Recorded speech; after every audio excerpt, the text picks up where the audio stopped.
trabajo se llama Desafío y proyecciones de la organización docente en el contexto de la reforma educacional.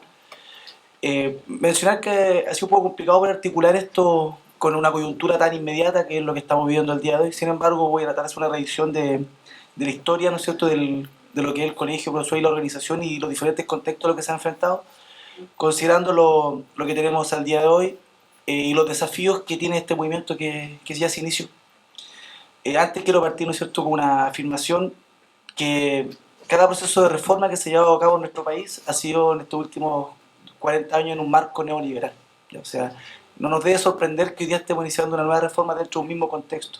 La LOCE, ¿no es cierto?, la reforma de los 90, la reforma de Frey, siendo modelo español, en un contexto neoliberal, la reforma, ¿no es cierto?, la LGE, en un contexto neoliberal, lo que estamos discutiendo hoy en día, en un contexto neoliberal, en una constitución pinochetista, ¿no es cierto? O sea, estamos como que partimos al revés nosotros. ¿Ya? Tratamos de abajo, tratar de romperlo de arriba, si no queríamos partir de arriba hacia abajo, como expuso también ayer Jaime Quilaqueo en la Comisión de Senado en el Congreso. Eso como para hacer un preámbulo más o menos de lo que voy a hablar. Este trabajo lo he basado en investigaciones que ha hecho Flaxo, que ha hecho Iván Luchtevich y algunos documentos también de carácter personal. Es una especie de ensayo, ya fundamentalmente. Y bueno, dice que el 16 de octubre de 1974 fue publicado en el Diario Oficial el decreto de ley número 678 que crea el Colegio de Profesores. En ese momento la organización gremial única del magisterio, ya que se había disuelto todas las existentes al momento del golpe de Estado, y que habían dado origen al SUTE, el Sindicato Único de Trabajadores de la Educación. Es de ese momento en el cual se inicia un proceso de organización de un magisterio disgregado y fuertemente golpeado por la dictadura. Sin ir más lejos, en la comuna de Tomé, la primera víctima del régimen militar fue un profesor. Héctor Velázquez, que al momento de su detención y posterior muerte a causa de la tortura, era presidente del SUTE comunal Tomé. O sea, el garrote fue fuerte hacia los profesores en el periodo. Si bien en sus inicios el Colegio de Profesores fue una institución que estuvo manejada y cooptada por la dictadura militar, fue uno de los primeros gremios de la década de los 80 de iniciar un proceso de democratización, proceso que va de la mano con un levantamiento social que se ve reflejado en diferentes sectores del país. Si bien el Colegio de Profesores es una de las primeras instituciones que se democratiza, hoy en día se hace necesario profundizar este proceso y así lo demuestran los porfiados hechos observados en el actual proceso, ¿no?, o en la última semana. No puede comprenderse la actual situación del magisterio chileno y sus luchas por el derecho a la educación sin una breve contextualización de lo que fue el tránsito de una larga dictadura militar a un proceso de democratización en nuestro país. Lo primero que es necesario tener presente es que el movimiento sindical fue un actor fundamental en la lucha por la recuperación democrática que desarrolló el pueblo chileno durante la permanencia del régimen militar que estuvo en Chile desde 1973 hasta el año 1989. Fue justamente el esfuerzo de los trabajadores, entre los cuales estuvo siempre presente una participación real y valiosa del magisterio, el que inició abiertamente movimientos de protesta y resistencia a partir de los años 80. Este movimiento se caracterizó por la capacidad de unirse a partir de los problemas concretos que sufría la sociedad chilena, en líneas de acción comunes, a diferencia de la imposibilidad que mostraron los distintos partidos políticos que fueron incapaces de articularse en un frente común para enfrentar al régimen militar. Este esfuerzo de concertación de la sociedad civil alcanzó su máxima expresión de unidad en el año 1986 al constituirse la Asamblea de la Civilidad, conglomerado que fue capaz de unir a trabajadores, profesionales, mundo de la cultura y en general a toda la diversidad organizada.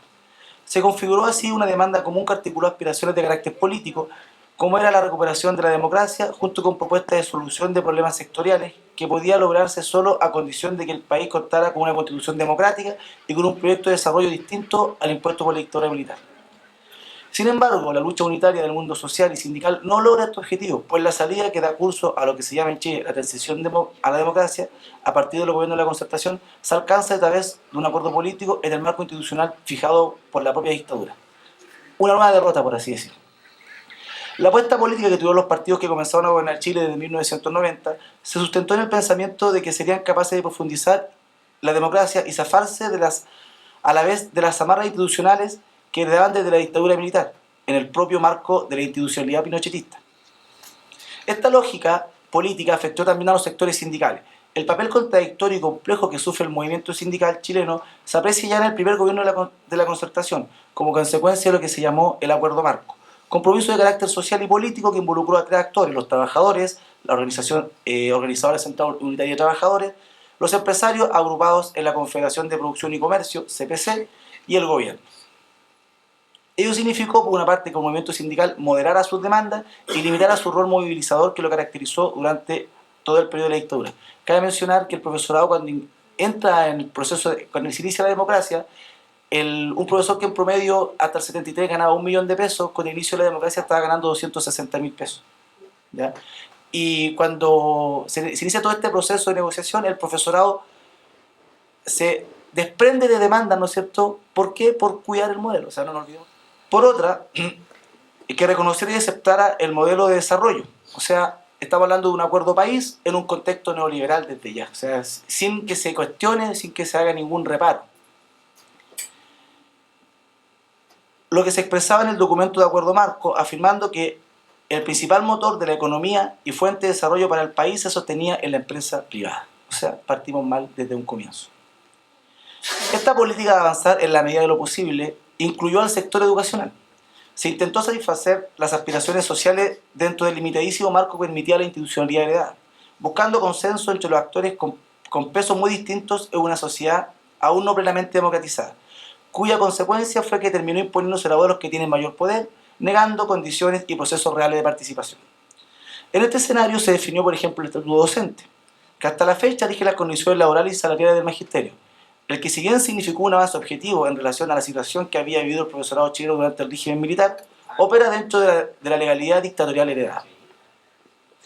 Lo concreto es que en el primer año del gobierno de la concertación hubo un largo proceso de negociación y esfuerzos por aunar posiciones entre el sindicalismo docente, representado por el Colegio de Profesores, y el gobierno.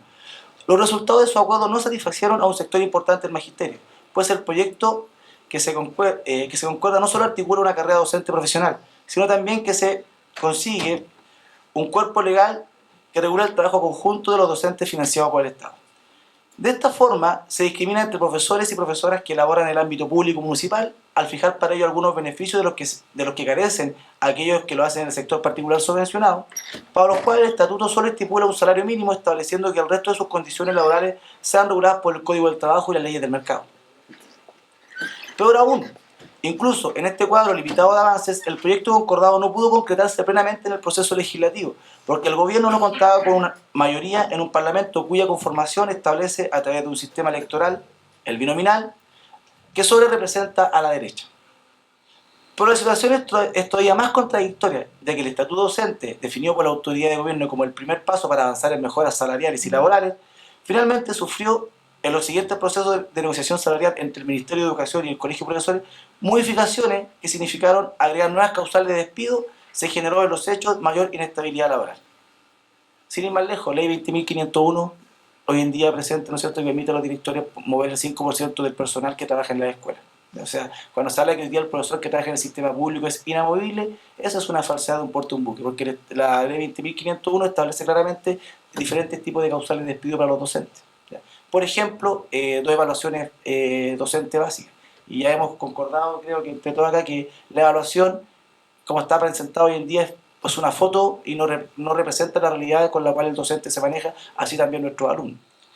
La lucha por el estatuto docente y sus dificultades para instalarlo como realidad expresan hasta la fecha de manera clara las tensiones entre aquellos que están por romper lo heredado y el marco institucional de la dictadura, y los otros que con distintos argumentos intentan que el modelo se mantenga, incluso se perfeccione a favor de mayores grados de flexibilidad laboral y privatización absoluta de todo el sistema.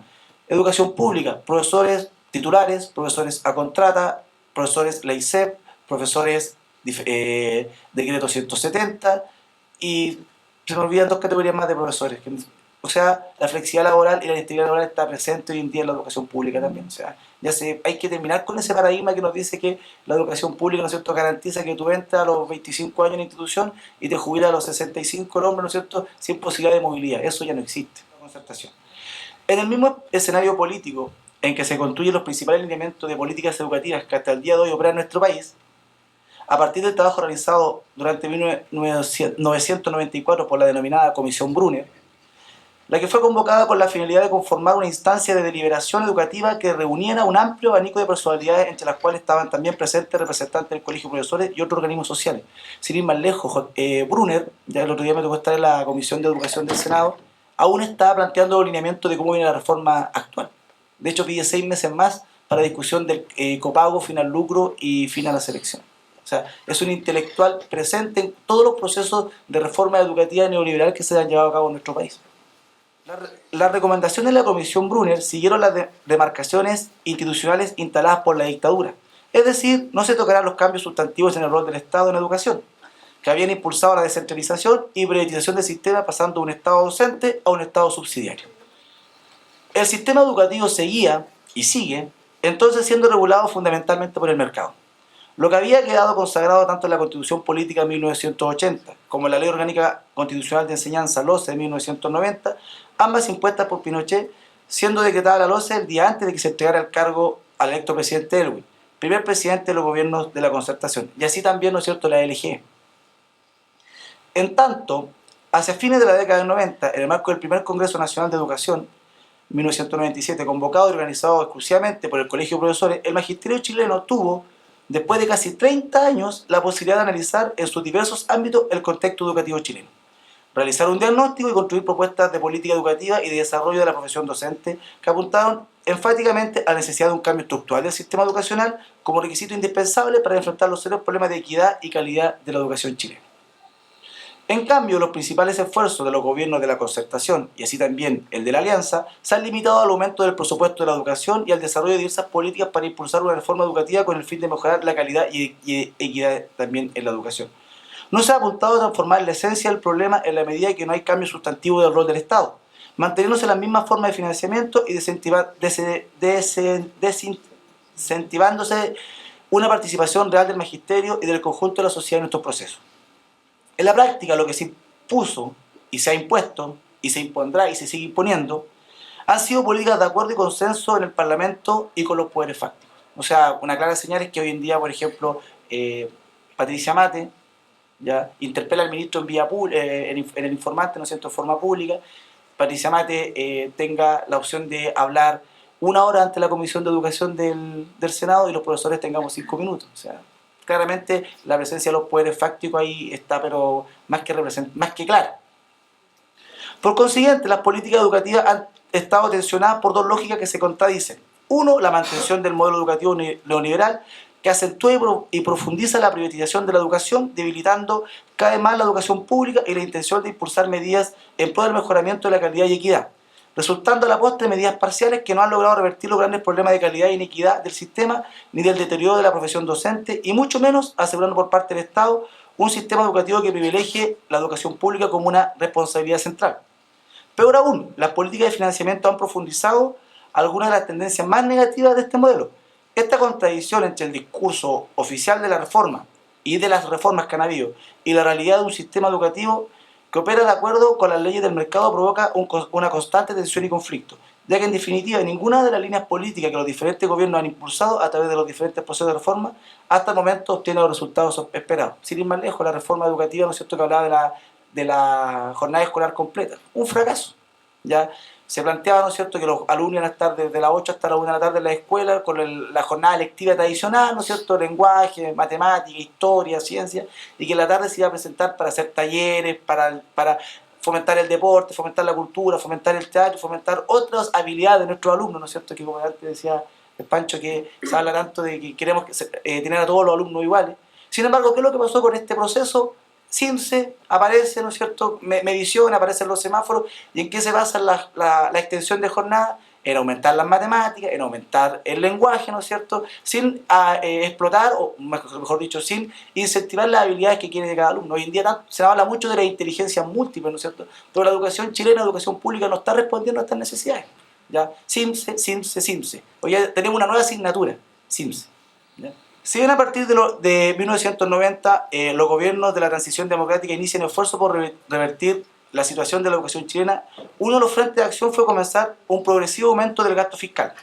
La primera etapa de los 90 fue construir escuelas y construir liceos. Usted, por ejemplo, camina de Tomé o va de Tomé a Rafael y se va a encontrar con 2 tremendos colegios que están vacíos. Ahí fue la primera inversión, infraestructura. Estaba bien, se necesitaba. Sin embargo, había que darle carne al cuerpo. No bastaba solamente con el esqueleto, sino que también faltaba con darle un cuerpo profundo a esto, ¿ya? Uno de los frentes de acción fue comenzar un progresivo aumento en el gasto fiscal que había caído fuertemente durante la dictadura. Cabe destacar que se pasó de un 2.4% del Producto Interno Bruto de 1990 a un 4.4% en el 2001 y ha sido progresando hasta el día de hoy. No obstante, el gasto privado también aumentó de la misma forma en proporción de un 1.4% a un 3.3% en el mismo periodo. Por otra parte, aparecieron diversas políticas que impulsaron en su conjunto una reforma que involucró distintas dimensiones y ámbitos del sistema educativo. Sin embargo, los principales programas que constituyeron las bases de la actual reforma se han ido desarrollando muchas veces sin articulación entre ellos, lo que no facilita el que las diferentes acciones se complementen y potencien en los establecimientos. El quehacer cotidiano de las escuelas se ha visto tergiversado con estas políticas que han actuado como esfuerzo educativo distinto y sumativo, muchas veces contradictorio, produciéndose además un enorme desgaste de recursos humanos y financieros. Desde el punto de vista del financiamiento, hoy Chile es uno de los países que más dinero destina porcentualmente a la educación. Sin embargo, un 45.2% de este gasto es asignado directamente por la familia a los establecimientos educacionales. A nivel de la educación superior, esta realidad es extrema, ya que el 83% de los recursos económicos son privados, lo cual incide claramente en la posibilidad de establecer una política estatal en este nivel de sistema educativo, de acuerdo a los datos que entrega Kremerman el año 2006. Todo ello ha significado que en Chile lo que algunos autores han llamado el apartheid educativo, de acuerdo a los estudios de la OPEC, refiriéndose a la existencia de 5 sistemas cerrados y excluyentes de administración: el particular pagado, el particular subvencionado con financiamiento compartido, el particular subvencionado sin financiamiento compartido, el municipal de comunas ricas y el municipal de comunas pobres. Otro dato importante es que los niños pobres reciben una subvención estatal que en promedio no sobrepasa los 50.000 pesos. Estoy hablando en promedio porque tenemos alumnos en la educación pública que tienen una subvención de 35 a 40.000 a 50.000 pesos, pero también hay alumnos que reciben subvención que sobrepasa los 110.000, 120.000 pesos, como son los alumnos que están por los decretos 170, por ejemplo, pero que son platas que van directamente a esos programas, ¿ya? Por eso sacamos un promedio que no sobrepasa los 50, ¿ya? Siendo el nivel más bajo de inversión del sistema educativo. Es así como la Organización de Cooperación y Desarrollo Económico, la OCDE, donde tanto nos gusta mirarlo hoy en día, señala que nuestro sistema educativo está, miren esto, ojo, conscientemente estructurado por clases sociales. Es en el marco anteriormente mencionado que el actual proceso de reforma impulsado por el gobierno debe considerar la irrupción de un nuevo actor consciente e interesado en participar, lo cual se refleja en los hechos observados hasta el día de hoy en la llamada rebelión de la base del profesorado. Movimiento que aparece con el objetivo de profundizar la organización democrática del magisterio y promover la participación y la toma de decisiones en un número más amplio de profesores, rechazando los compromisos y acuerdos políticos resueltos a espaldas del profesorado y levantando la autonomía gremial como pilar para cualquier proceso de cambio y de reforma que se lleve a cabo. Cabe destacar que este proceso de irrupción del profesorado se alimenta de 30 años de avances menores y tímidos con respecto a las condiciones de trabajo de los profesores y profesoras de Chile, generando que la movilización ya no es solo una coyuntura por el aumento salarial, que siempre se le criticaba tanto a los profesores, sino que se presenta como un conjunto de demandas en un contexto de cambio del actual sistema educativo chileno. Para terminar, súper corto, si tuviéramos que caracterizar esta irrupción y visualizar los desafíos que tiene la movilización del profesor hoy en día, podríamos decir que existe un proceso de profunda radicalidad democrática en las bases. Esto se expresa en que los y las docentes han adquirido nueva lógica de movilización y construcción de organización. Esto se produjo por la tensión al interior de nuestro colegio de profesores entre las posturas afines al gobierno y los partidos políticos de la nueva mayoría, quienes querían cerrar la negociación de la llamada agenda corta rápidamente, para que no se realizara ningún tipo de munición en contra del gobierno. Es decir, los mismos dirigentes del colegio de profesores brindaban al gobierno para evitar cualquier coyuntura complicada. Los intereses del proceso es, al calor de la movilización, se comenzó un proceso de concientización del profesorado que lo motivó a actuar y finalmente a rebelarse. Se comenzó a construir un proceso de democratización de base. Esto es lo que podemos caracterizar de la siguiente forma: cambio de la lógica de las decisiones, comenzando a potenciar y fortalecer la asamblea, tanto comunales, provinciales, regionales y nacionales. Los delegados gremiales y los dirigentes pasaron a ser solo voceros. Creatividad de la organización, se comenzaron a establecer un trabajo de diferentes actividades para visibilizar el movimiento. Flujos de comunicación, aprovechando hoy día los canales de información existentes, ¿ya? Y a la vez, ¿no es cierto?, existe un proceso que es el que estamos acuñando nosotros con un movimiento grande a nivel país de lo que es considerado como la ruptura democrática de nuestro magisterio, que implicaría necesariamente la toma del magisterio por parte de las bases movilizadas, generando el quiebre y cambio que tanto necesita nuestro magisterio hoy en día, todo esto dentro de un marco de un proceso de reforma neoliberal. Muchas gracias.